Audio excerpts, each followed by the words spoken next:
చేసుకుందాం. ప్రియ పరలోకమందున మా తండ్రి, ఉదయకాల సమయంలో నీ కుమారుని యొక్క పునరుద్ధానాన్ని జ్ఞాపకం చేసుకోవడానికి మేము అందరూ ఇక్కడ కూడుకున్నాం తండ్రి.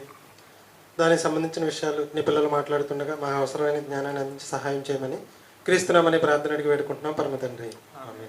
నేను ఒక్క 2 నిమిషాలు చెప్పి సమయం కృష్ణకి ఇచ్చేస్తానండి. మనకు తెలిసి మన పెద్దవాళ్ళు చాలామంది చనిపోయారు.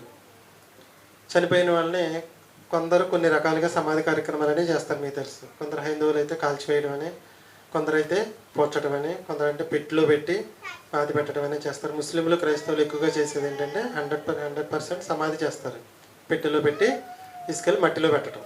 హైందవులు అయితే కాల్చివేయడం అనేది జరుగుతుంది.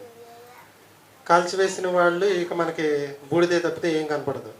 ఇప్పుడు సమాధి చేసిన వాళ్ళు కూడా మట్టే తప్పితే ఎముకలే తప్పితే ఏం కనపడదు కొన్ని సంవత్సరాల తర్వాత.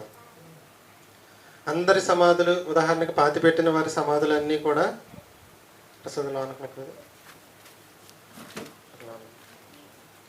పాతి పెట్టిన వారి సమాధులన్నీ కూడా ముయ్యబడే ఉన్నాయి, ఎవరిది తెరవబడి లేదు.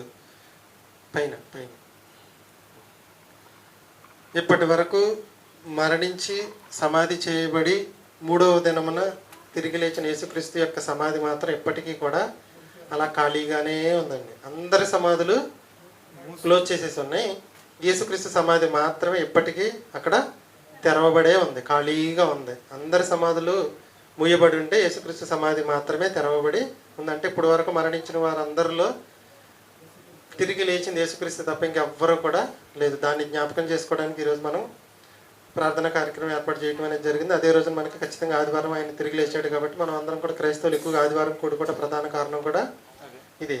దెయ్యం ఇప్పుడు కూడా మనం సత్యాన్ని చెప్పుకుంటూ వెళ్తుంటే అసత్యాన్ని అంటే డూప్లికేట్ని ముందు పెడుతూ ఉంటుంది. అలాగే భూమి మీద ఒక వ్యక్తి 3వ దినాన్ని తిరిగి లేచాడని సమాజం అంతా నమ్ముతుంది. ఆయన చూడడానికి చాలామంది కూడా వెళ్తున్నారు.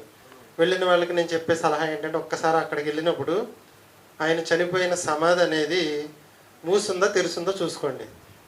నేను ఎంక్వైరీ చేశానండి, మూసే ఉందంట. అది తెరచి మాత్రం లేదంటే అర్థం ఏంటి, లోన శవం ఉందనా లేదనా? ఉందనే అర్థం. కానీ యేసుక్రీస్తు దాంట్లో శవం లేదు, బాడీ లేదు. మనం నమ్ముకున్న దేవుడు అంత సామాన్యమైన వ్యక్తి ఏమీ కాదండి. మరణించి తిరిగి లేవడం అంటే అసలు సామాన్యమైన విషయం కాదు. అలాగే మరణించిన వాడిని తిరిగి లేపడం అంటే అమ్మో, అది అసామాన్యమైన వ్యక్తి. మన కృష్ణ వచ్చి కొన్ని మాటలు దేవుని గురించి చెప్తే అందరూ శ్రద్ధగా ఉండాలని కోరుకుంటున్నాను. ఆపేసాను.